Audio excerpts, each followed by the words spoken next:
Assalamualaikum warahmatullahi wabarakatuh. Perkenalkan, nama saya Ms. Reza yang berasal dari Prodi Farmasi Universitas Syakuala dari Isma Farsi, Sumatera 1. Isma Farsi berdiri pertama kali dengan nama Mafarsi, yaitu Mahasiswa Farmasi seluruh Indonesia di Kaliurang, Yogyakarta pada 22 Desember 1955. Kemudian diresmikan dengan nama Isma Farsi atau Ikatan Senat Mahasiswa Farmasi Indonesia di Bukit Tinggi, Sumatera Barat pada tanggal 19 sampai 19 Oktober 1981. Tujuan dari Ikatan Senat ini adalah agar seluruh mahasiswa ikut serta aktif dalam mewujudkan mahasiswa yang bertanggung jawab, sadar, dan mampu dan menjunjung tinggi norma dan etika profesi farmasi. Isma Farsi seluruh Indonesia adalah organisasi mahasiswa yang terbentuk oleh konfederasi terdiri dari lembaga-lembaga kemahasiswaan dari Institut Farmasi di Indonesia dan merupakan organisasi intra-universitas yang berbasis keprofesian, bertujuan untuk menyatukan opini dan ajang silaturahmi mahasiswa farmasi. Dalam Isma Farsi, tidak hanya mahasiswa saja yang bergabung, melainkan juga apoteker. Apoteker adalah sarjana yang telah lulus sebagai apoteker dan mengucap sumpah jabatan apoteker. Apoteker adalah seseorang yang bertanggung jawab untuk merumuskan, mengeluarkan, dan memberikan informasi klinis tentang obat-obatan atau obat-obatan untuk para profesional kesehatan dan pasien. Apa saja sih peranan apoteker di masa mendatang? Nah, in the future, apoteker akan memiliki peranan yang penting nih. Misalnya, pertama, sistem mutu. Seorang apoteker akan mengatasi seluruh kesalahan pada penulisan resep dan dispensing obat. Kedua, otomatisasi penulisan resep, dispensing obat, dan dokumentasi pelayanan, yang berarti seorang apoteker akan secara langsung menangani jika adanya medication error dan pendokumentasian segala pelayanan. Ketiga, perluasan peran untuk menulis resep. Keempat, keterdidikan dan harapan pasien akan makin tinggi, karena seorang apoteker harus menjadi sarjana farmasi dulu, baru kemudian mengambil profesi apoteker, yang bermakna bahwa pendidikannya akan lebih tinggi. Kelima, penelitian berpusat pada pasien, dan perlu diajarkan sejak di pendidikan sarjana farmasi atau apoteker. Keenam, pengembangan layanan primer yang akan diikuti dengan meningkatnya aksesibilitas pasien untuk menerima saran atau nasihat kefarmasian, dan juga peran integratif apoteker, kesehatan masyarakat atau public health pharmacist yang strategis untuk menangani dan menyembuhkan penyakit.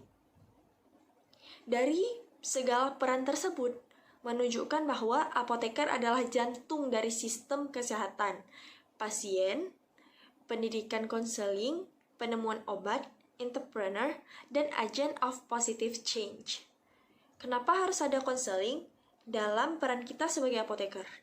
Karena menurut penelitian, rata-rata ketidakpatuhan terapi obat adalah 40 hingga 80%. Yang berarti sepertiga pasien minum semua obat yang diresepkan, sepertiga lagi hanya meminum sebagian dari obat yang telah diresepkan, dan sepertiga lagi tidak meminum sama sekali obat yang telah diresepkan. Sehingga dengan adanya konseling, maka apoteker dapat menilai pemahaman pasien tentang penjelasan yang sudah diberikan, seperti menanyakan apa lagi yang telah kita jelaskan atau memberi kesempatan kepada pasien untuk bertanya kepada kita. Dan pada saat itu juga, seorang apoteker dan pasien akan tahu apa penyakitnya, bagaimana cara penyebarannya, dan tahu bagaimana penggunaan dari obat tersebut yang lebih efektif. Dalam Isma Farsi juga sering diadakan persidangan atau rapat rutin yang dinamakan dengan Rakerwil atau rapat kerja wilayah yang dihadiri oleh seluruh anggota Isma Farsi, yakni dari anggota peninjau dan anggota penuh. Agar suatu sidang dapat berjalan dengan lancar, maka harus ada pimpinan sidang yang terdiri dari 3 pimpinan sidang. Pimpinan sidang yang pertama bertugas dalam memimpin jalannya sidang.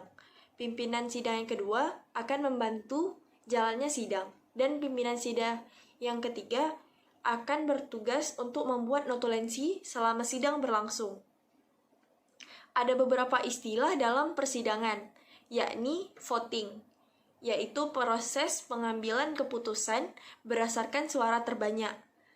Kemudian ada walkout, yaitu meninggalkan ruang persidangan atas kehendak sendiri karena tidak setuju atas pembahasan atau hasil sidang. Quorum adalah jumlah minimal anggota yang harus hadir dalam suatu persidangan agar setiap keputusan yang diambil dapat diakui sah. Jika anggota persidangan tidak mencukupi, maka hasil dari suatu persidangan tidak akan dianggap sah karena peserta yang mengikutinya tidak mencukupi. Kemudian ada opsi, yaitu usulan atau pendapat yang dikemukakan oleh peserta sidang. Kemudian ada interupsi, yaitu mengajukan pendapat mendesak yang harus disampaikan. Interupsi akan diterima jika pimpinan sidang sudah mengizinkan seorang peserta sidang untuk menginterupsi. Kemudian ada PK, yaitu meninjau kembali hasil keputusan sebelumnya. Kemudian ada pending, yaitu memberhentikan sidang sementara tanpa harus meninggalkan ruang sidang. Maksimal pending adalah 3 kali 5 menit. Kemudian ada skorsing, yaitu menghentikan sidang yang bertujuan untuk masalah tertentu dan dalam kurun waktu yang sudah disepakati bersama oleh peserta sidang. Dan yang terakhir ada lobbying, yaitu suatu bentuk negosiasi dalam menyelesaikan perbedaan pendapat dan mempercepat pengambilan keputusan dalam proses pending yang sejenak. Demikianlah perkenalan Isma Farsi sekilas dari saya. Saya mohon maaf apabila ada terdapat kesalahan pada kata-kata. Wabillahi taufiq wal hidayah. Wassalamualaikum warahmatullahi wabarakatuh.